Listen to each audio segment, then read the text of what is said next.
ప్రభుత్వాన్ని నడుపుతుంటే సర్కారు కాదు మీ సర్కస్ కాదు సర్కారు నడుపుతున్నా అనుకుంటే మీరు కరెక్ట్ గా నెక్స్ట్ 100 days లిఫ్ట్ చేస్తే ప్రతి జలాశయం నిండు రైతు పంట పండుతుంది, రాష్ట్రం సుభిక్షంగా ఉంటుంది, రాష్ట్రంలో మరి ఇబ్బందికర పరిస్థితి ఉండదు. ఇది వాస్తవం. నీకెంతసేపు కాళేశ్వరం కూలేశ్వరం అయిపోయింది అని ప్రాసలు పంచి డైలాగులు పిచ్చి పిచ్చి మాటలు ఇవాళ అన్ని నిక్షేపంగా ఉన్నాయి. ఒక నీ బుర్ర తప్ప అన్ని నిక్షేపంగా ఉన్నాయి. కాళేశ్వరం సిస్టంలో రిజర్వాయర్లు మంచిగానే ఉన్నాయి, కాళేశ్వరం సిస్టంలో బరాజులు మంచిగానే ఉన్నాయి, పంప్ హౌజులు మంచిగానే ఉన్నాయి, కెనాల్లు మంచిగానే ఉన్నాయి, మొత్తం మోటార్లు మంచిగానే ఉన్నాయి, సబ్ స్టేషన్లు మంచిగానే ఉన్నాయి, అన్ని చక్కగానే ఉన్నాయి. ఒక నీకు బుర్రనే చక్కగా పనిచేస్తలేదు. అనవసరంగా బేసిజానికి పోయి పంపులు చాలు చేస్తే ఇన్ని రోజులు అన్ని మంచిగానే ఉన్నా వీడు అబద్దాలు చెప్పిండని ప్రజలు గుర్తుపడతారని చెప్పి నీ భయం. అది కూడా నీకు చెప్తున్నాం మేము. నువ్వు ఒకవేళ పంపులు చాలు చేసి రైతులకు నీళ్ళు ఇస్తే నీ దొంగతనం నీ అబద్దం కూడా మేము మాట్లాడము ఈ కాడ నుంచి. నువ్వు ఇన్ని రోజులు చెప్పిన బక్వాస్ మాటలు కూడా మేము కూడా మర్చిపోతాం, నువ్వు కూడా మర్చిపో.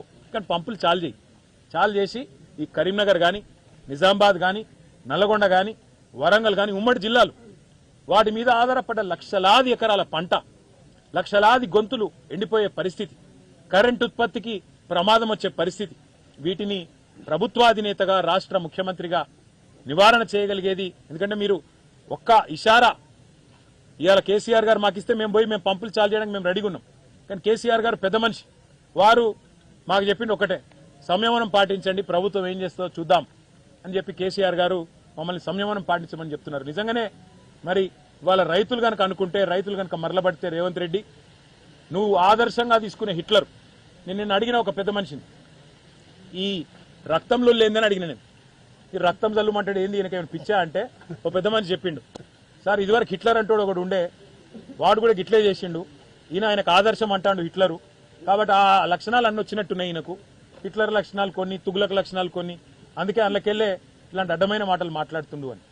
నిజంగా రక్తమే కావాలంటే రక్తం కూడా ఇస్తాం, తీసుకో, కానీ రైతులకు నీళ్ళు ఇవ్వమని చెప్పి మళ్ళొకసారి చెబుతూ మరి మా మీడియా మిత్రులతో కూడా ప్రార్థన, దయచేసి ఇన్ని జలాశయాలు ఉన్నాయి, దయచేసి మీరు కూడా మీ కెమెరా మిత్రులకు చెప్పి అక్కడ కన్నెపల్లి దగ్గర వృధాగా పోతున్న నీళ్లు మా మాట మీ మాట కాదు, మీరు కావాలంటే ఆ కెమెరా ద్వారా ప్రజలకు చూపెట్టాలని చెప్పి కూడా కోరుతూ మళ్ళొకసారి మిత్రులందరికీ కూడా షార్ట్ నోటీస్ లో వచ్చినందుకు ధన్యవాదాలు. Thank you.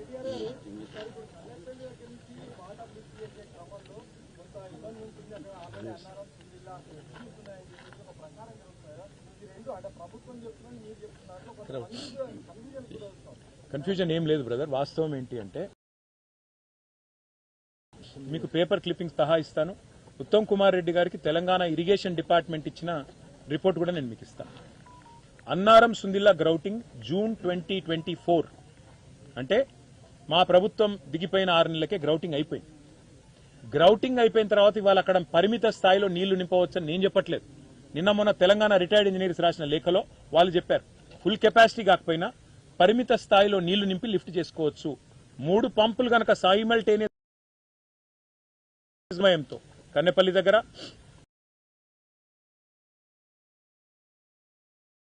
మనం కంకరెంట్ గా సైమల్టేనియస్ గా ఆపరేట్ చేస్తే పరిమిత సంఖ్యలో నీళ్లు నింపుకుంటూ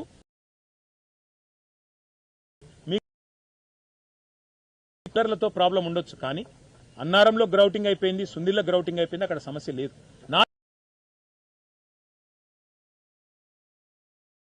4 గ్రౌటింగ్ అయిపోయింది అని చెప్పి ఉత్తమ్ కుమార్ రెడ్డి గారికి ఇంజనీరింగ్ విభాగం వెళ్లి రిపోర్ట్ ఇచ్చింది. కావాలంటే నేను కూడా ఇప్పుడు సోషల్ మీడియాలో పెడతా, మీరు చూసుకోవచ్చు నేను అబద్ధం చెప్పినట్టయితే. రెండవది, ఎల్లంపల్లి కాడి నుంచి పైకి సిస్టమ్ అంతా ఇంటాక్ట్ ఉంది, ఏ ఇబ్బంది లేదు.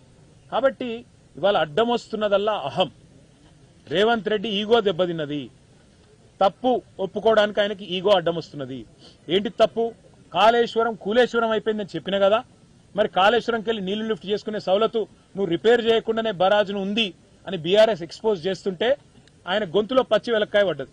చెప్పస్తలేదు, మింగస్తలేదు, కక్కస్తలేదు, ఏం చెప్పాలనో చెప్పస్తలేదు. మొన్నేమన్నాడు, మేము మొదలు మాట్లాడితే ఏడికెళ్ళి పోతాయి అన్నాడు. మేము పోయి నీళ్లు చూపెట్టినాక ఇప్పుడు ఉల్టా కథ మార్చిండు. ఎన్డీఎస్ఏ చెప్తుంది అంటాడు. ఎన్డీఎస్ఏ ఏం చెప్పింది? రిటైర్డ్ ఇంజనీర్లు ఏం చెప్తున్నారు? అన్నారం సుందిల ద్వారా పరిమితంగా నీళ్లు తీసుకొని పోవచ్చు, పరిమితంగా నీళ్లు నిల్వ ఉంచి లిఫ్ట్ చేయొచ్చు అని చెప్తా ఉన్నారు. నేను ఇంకొక మాట కూడా అంటా ఉన్నా, ఇవాళ కేంద్ర మంత్రి ఇక్కడ ఉన్నారు బండి సంజయ్ గారు, నేను వారిని కూడా అడుగుతా ఉన్నా, ఈ ఎన్డీఎస్ఏ ఏంటిది? ఎన్డీఎస్ఏ అది ఎన్డీఎస్ఏ రిపోర్టా, ఎన్డీఏ రిపోర్టా? అది నాకు తెలియక అడుగుతా ఉన్నా. అరే మీరు మేడిగడ్డ ఏదో కుంగింది అని కాంగ్రెస్ వాళ్ళు అనగానే 2 రోజులనే రిపోర్ట్ ఇచ్చింది ఎన్డీఎస్ఏ. ఏది అక్టోబర్ 2023లో వితిన్ 48 అవర్స్ రిపోర్ట్ ఇచ్చింది బ్రదర్. అసలు నీళ్ళల్లో కాలు పెట్టలే, 1 మీటర్ పెట్టలే, కిందికి పోయి చూడలే, సాయిల్ టెస్టింగ్ చేయలే. వితిన్ 48 అవర్స్ హడావుడిగా కాంగ్రెస్ వాళ్ళు దున్నపో తినిందంటే బీజేపీ వాళ్ళు దుడ్డెని కట్టేయమన్నట్టు రిపోర్ట్ ఇచ్చింది. ఇచ్చినాక ఎన్డీఎస్ఏ రిపోర్ట్ ప్రాథమిక నివేదిక ఇచ్చినాక తదుపరి నివేదిక ఏమిస్తారు? ఆటోమేటిక్ గా మొదటి ఇచ్చిన నివేదికను కరాబరేట్ చేసుకుంటూ దాన్ని సమర్థించుకుంటూ అబద్దానికి మళ్ళీ 100 అబద్దాలు జోడించి ఇంకో అబద్ధ నివేదిక తయారు చేసి రాష్ట్ర ప్రభుత్వానికి ఇచ్చింది. ఆ రాష్ట్ర ప్రభుత్వం ఇలా ఆ శిఖండి లాంటి నివేదికను అడ్డం పెట్టుకుని బీజేపీని అడ్డం పెట్టుకుని బీజేపీ ఇచ్చిన నివేదికను అడ్డం పెట్టుకుని డ్రామా చేస్తున్నది. ఎన్డీఎస్ఏ చెప్పేదాకా మేము చేయమంటున్నది. నేను అడుగుతా ఉన్నా బ్రదర్, ఇదే ఎన్డీఎస్ఏ చైర్మన్ గా ఉన్న వ్యక్తి ఆయన ఆధ్వర్యంలో కడుతున్నారు పోలవరం ప్రాజెక్టు. పోలవరం ప్రాజెక్టు 3 సార్లు కొట్టుకపోయింది. ఇప్పటికి వీళ్ళు కడుతున్న అందమైన ప్రాజెక్టు అక్కడ మాత్రం ఎన్డీఎస్ఏ పోదు. తెలంగాణలో రేవంత్ రెడ్డి ప్రభుత్వం వచ్చినాక ఎస్ఎల్బీసీ టన్నల్ కుప్పగూలింది, 8 మంది చచ్చిపోయిన వర్కర్లు. అక్కడికి ఎన్డీఎస్ఏ పోదు. సుంకిశాల రిటైనింగ్ వాల్ కూలిపోతుంది, 150 కోట్ల నష్టం వస్తుంది, అక్కడికి ఎన్డీఎస్ఏ పోదు. అట్లాగే పెద్దవాగు ప్రాజెక్టు కొట్టుకపోతుంది, అక్కడికి ఎన్డీఎస్ఏ పోదు. వట్టెం పంప్ హౌస్ మునిగిపోతుంది రేవంత్ రెడ్డి వచ్చినాక, అక్కడికి పోదు. సొరంగం కూలిపోయినా బీజేపీ స్పందించదు. బీహార్లో బ్రిడ్జిలు కూలిపోయినా ఎన్డీఎస్ఏ పోదు. గుజరాత్లో డ్యాములు కొట్టుకపోయినా ఎన్డీఎస్ఏ పోదు. కానీ తెలంగాణలో కేసీఆర్ గారు కట్టిన కాళేశ్వరం ప్రాజెక్టు మీద మాత్రం కాంగ్రెస్ బీజేపీ ఇద్దరు అలైబలై చేసుకుని ఇవాళ ఎన్డీఎస్ఏ అనే ఒక శిఖండి సంస్థ రిపోర్టును అడ్డం పెట్టుకుని ఈ డ్రామాలు ఆడుతా ఉన్నారు. నేను మళ్ళీ చెప్తున్నా, ఎన్డీఎస్ఏ అంటే వేరు కాదు, అది ఎన్డీఏ రిపోర్టు.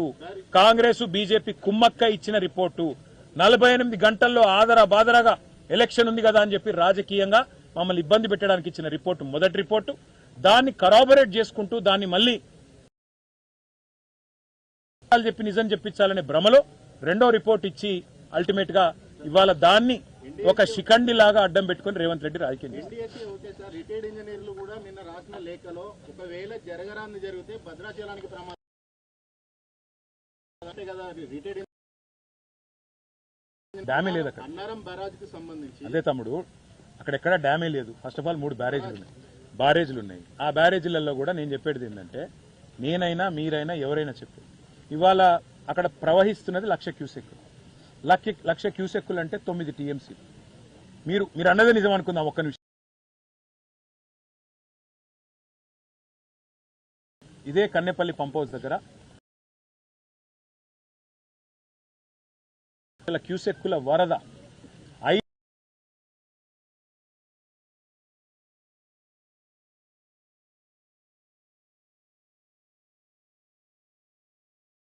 భద్రాచలానికి ఏం కాలే.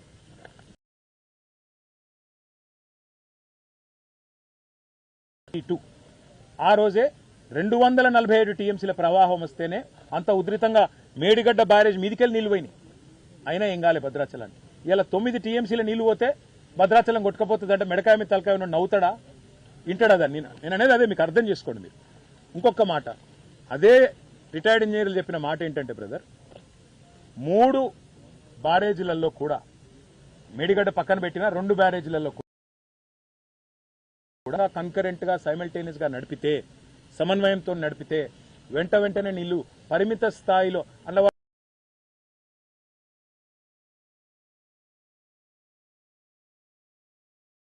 అంత డీటెయిల్ గా చెప్పినాక కూడా నేను వినా చూడా. నాకు రిటైర్డ్ ఇంజనీర్లు చెప్తే వాళ్ళని జైల్లో పెడతా, నాకు ఎల్నీనో వస్తుందని వాతావరణ శాస్త్రవేత్తలు చెప్తే వాళ్ళకు బెల్ట్ ట్రీట్మెంట్ ఇస్తా, బీఆర్ఎస్ వాళ్ళు చెప్తే వాళ్ళ రక్తం చూస్తా, బీజేపీ ఎంపీ ఈటెల రాజేందర్ చెప్తే ఆయన బీఆర్ఎస్ తో కుమ్మక్కయిందంట. ఎవరిపినా అయినా నేను పట్టిన కుందేలకు 3 ఎకరాలంటే ఏం చెప్పాలి మరి ఆయనకు? సార్ మీరు చెప్పింది కరెక్టే. మినిమం ఫ్లో లెవెల్ ఎంఎఫ్ఎల్ అనేది పెరిగింది అని చెప్పేసి ఆ పరీక్షలకు నేతృత్వం వహిస్తున్న పరీక్షిత్ మెహ్రా అన్నట్టు ఆయన చెప్పింది, కల్నల్ పరీక్షిత్ మెహ్రా.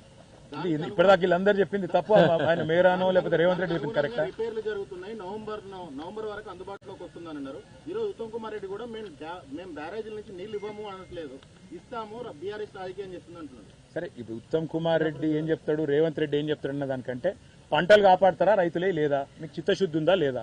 సింపుల్, ఆడ నీళ్లు పోతున్నాయి, లిఫ్ట్ చేయొచ్చని అందరు చెప్తాను, ఇస్తావా ఇవ్వగా చెప్పు.